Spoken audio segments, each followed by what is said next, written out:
If you were to think of American culture and politics in the past half-century as a hurricane of change and controversy, then you should also picture the petite Joan Didion calmly typing away in the eye of the storm, unruffled, helping us to make sense of it all. With her essays, novels, screenplays and criticism, Didion has risen to the rank of America's First Lady of Letters and its premier chronicler, through her observations on her personal, and her nation's, upheavals, downturns, life changes and states of mind. Now, her nephew Griffin Dunne has crafted an intimate documentary about his Aunt Joan Didion The Center Will Not Hold, which promises a rare feature-length glimpse into her extraordinary life, when it debuts on Netflix this Friday.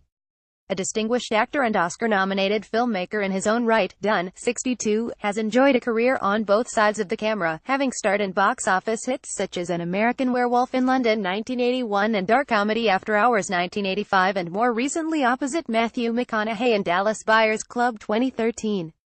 Didion, 82, rose to fame as a fresh voice in the wave of new journalism, a writing style that emerged in the 60s and 70s.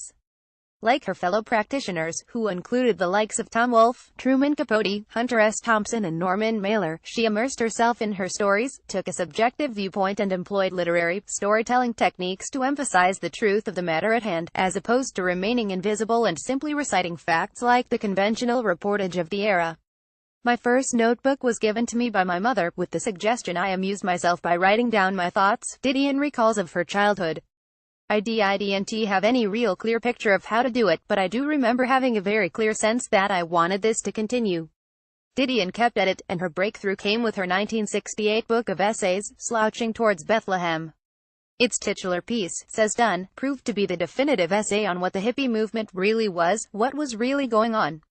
Not peace, love and beads and free love and all that, but the disillusionment of the American family. The runaways. The drug problem. She was looking at that when other people were making cute Madison Avenue Volkswagen Bug commercials with hippies in it. She was seeing the darkness underneath.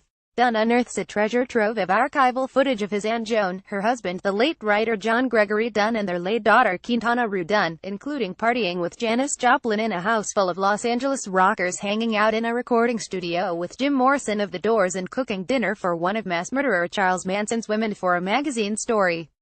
According to Netflix, Didion guides us through the sleek literati scene of New York in the 1950s and early 60s, when she wrote for Vogue. Her return to her home state of California for 2 turbulent decades, the writing of her seminal books, including Slouching Towards Bethlehem, Play It As It Lays, A Book of Common Prayer, and The White Album, her film scripts, including The Panic in Needle Park, her view of 1980s and 90s political personalities, and The Meeting of Minds. That was her long marriage to writer Dunne. My husband, my daughter and me, we finally got a house in California, says Didion. Everybody showed up at this house. Steven Spielberg, Marty Scorsese, Warren Beatty. The good times, however, would later be marred by tragedy, for both Didion and Dunne.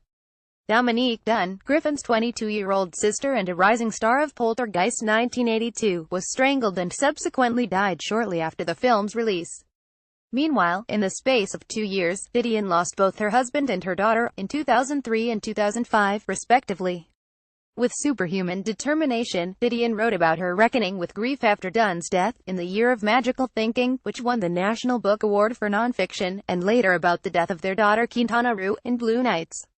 I've always found that if I examined something, it's less scary, says Didion. Friends and collaborators who appear in Joan Didion The Center Will Not Hold include Vanessa Redgrave, Harrison Ford, Anna Wintour, David Hare, Calvin Trillin, Hilton A. Els, and Susanna Moore. As a filmmaker, Dunne was challenged to find the right approach to capture the legacy of Didion, known for her unsentimental approach to her own life. I try to avoid sentiment as much in my telling as she does in her writing, he says. I tried to tell her story, but still have that same sort of feeling as she does of also withholding. You're sharing but you're telling as much as you're prepared to say. We had loss in common over people we'd loved and had known the majority of our lives. I think when you experience that, and you have that in common, and you talk about it, you don't talk about loss really in a sentimental way. Joan Didion The Center Will Not Hold is streamed on Netflix from Friday. Read more. Even stranger things await in Season 2 of Stranger Things. Spotted Euron Greyjoy in a Pandora OS and to launch pop-up Marvel channel.